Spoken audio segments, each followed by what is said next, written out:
All right, Chris, time to meet a new challenger, and here comes that pretty lady now. Her name is Carol. Hi, Carol. Hi, Bob. Take the applause. They're applauding for you. Isn't that nice? Yes, it's terrific. All right, tell us about Carol. Okay, Bob, I'm Carol Joffey from Northridge, California. I've been married to the same wonderful man for 30 years. I have 2 great kids. I'm finishing my 31st year of teaching school in elementary school this year, 1st grade. Hi, boys and girls in room 8. Oh, no kidding. You 1st grade? Uh-huh. Boy, yeah. You have 30 kids a day, then you go home and you have 2 there. Yeah. No, well, my 2 are grown. Oh, okay. I was grown when I got out of 1st grade, too. It's nice to have you here. Thank you. Did you cut the cards? Yes, I did. All right, then Lacey will deal those cards out from that same deck you cut, and we're ready to begin this match with Chris and Carol. Good luck to the 2 of you. Chris, here's your question. We surveyed 100 single women, and we asked them, have you ever said no to a man's advances just because he was so sure of himself? How many single women said they've done that? I think that's got to be a fairly high number. I know women, if the guys get overconfident, overcocky, think they got something coming to them, that's when they'll say no right away. So, so I think that's pretty high number. Maybe 67. 67 out of 100 single women said they've done that. Carol, I know it's been a long time since you were single, but what do you think about this one? Higher or lower than 67? Even when I was dating, Bob, if a guy got too smart and he thought he was really going to make out, you always said no to him. So I think it's going to be even a little higher. Okay, well, wait a minute. If a guy didn't get too smart and didn't think he's going to make out, did he?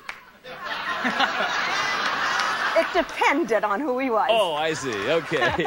Actual number of single women who have said no because a man was so sure of himself is 72. You're right, it was higher. Do girls like confident men? That's what I like. Do they like confident men? In certain situations, I think. But not in that situation? No. I see. Okay. I'm just trying to learn. You know what I mean? Okay. Carol, it's yours. You can change this card if you want to. It's a 7. Oh, change that card, Yes. please. The 7 will now become a queen. Oh, wonderful. Go lower. Lower than the queen. Your card is a 7 again. Oh, freeze. Freeze there? All right, she'll freeze, and that's a good move because that keeps Chris away from the cards on this question. And we'll go to another one. Carol, if you win the next high-low question, you'll be able to change that 7. Carol, for you, we surveyed 100 fathers of newborn babies, and we asked them, are you secretly envious of a woman's ability to give birth? How many new fathers are envious of a woman's ability to give birth? Well, you know, Bob, in this day and age, fathers are taking a great part in their wife's giving birth. But no man would ever really want to give birth, as far as I can tell. So I think it has to be a very, very low number. You can include me in that list, by the way, yes. Oh, I can include my husband as well. Sure. He would have passed out cold. He told me twice. I think it's going to be a very low number. Let's say 17. 17 out of 100. Chris, now, toughie for you, pal. That is a tough one. I think men might, you know, I don't think they want to go through with that. I think it's going to be lower than that. Hey. I like the job that I have to perform just fine. Change those diapers, give them that bottle, but the rest of it, no way. Right. All right, the actual number of new fathers who are secretly envious of a woman's ability to give birth is 52. It wasn't lower, it was higher. I'm amazed at that. So am I. 52 men are envious. Not me. All right.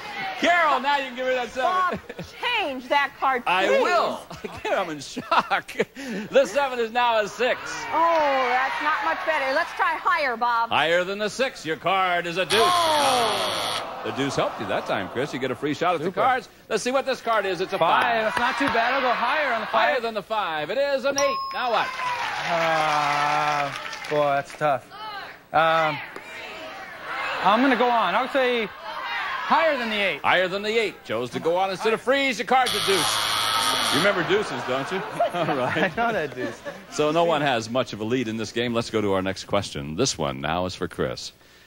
We surveyed 100 married men. We asked them, did your wife trap you into getting married? How many married men said their wife did trap them? The wife, or the husband said that the wife trapped him. Right. I think women can apply a lot of pressure on men, but I don't think that they would ever do anything they really didn't think that they had to do. So I'll say it's fairly low number, 18. 18 out of 100 married men said their wife did trap them. Carol, did you trap your husband? I think every woman traps her husband. Do you really?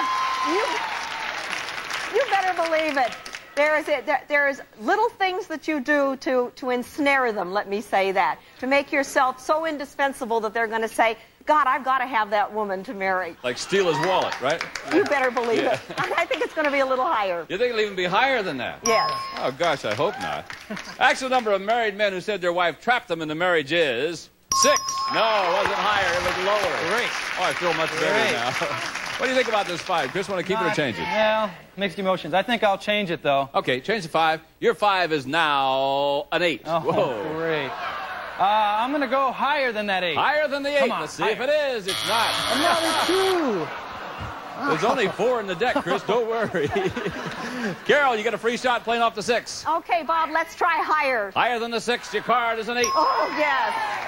Let's freeze. Freeze on the 8? All Yes. right, we'll freeze right there. So Carol has a slight lead in this game, and that means that it's sudden death time. Fourth and final question in this game. Someone must win the game on the next play of the cards. I'll warn you that control is very important because you have some important decisions to make when you get control. Carol, it's for you. We surveyed 100 women business executives. We asked them, at some point in your life, were you a housewife? How many women executives said that they were at some point in their life? Oh, I think that number is going to be a fairly high number.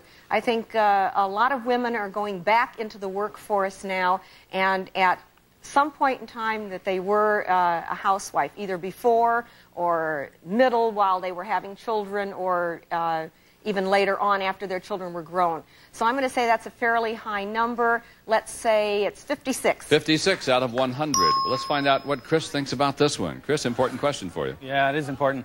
I think, though, that a lot of the professional women aren't always going to be, they never used to be housewives. I'm going to go lower than that. Lower number. than the 56. Yeah. The actual number of women executives who were once a housewife is 50. It was lower, just a little bit lower. Now, boy. remember, this is sudden death. Chris, you can change the 8 and play it out. If you make a mistake, Carol wins the game. Or you can pass it to Carol. She must play off the 8. If she goofs, you win the game. My luck hasn't been too good picking cards.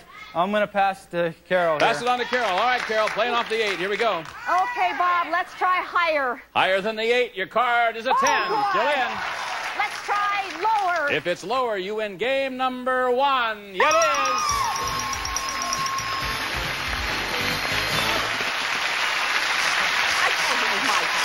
Very nice indeed. You just won $100. Thank you. More important, you won the first game. You Yes. win 2 games, you play the big money cards. That means we'll start game number 2, and we come back right after this, all right?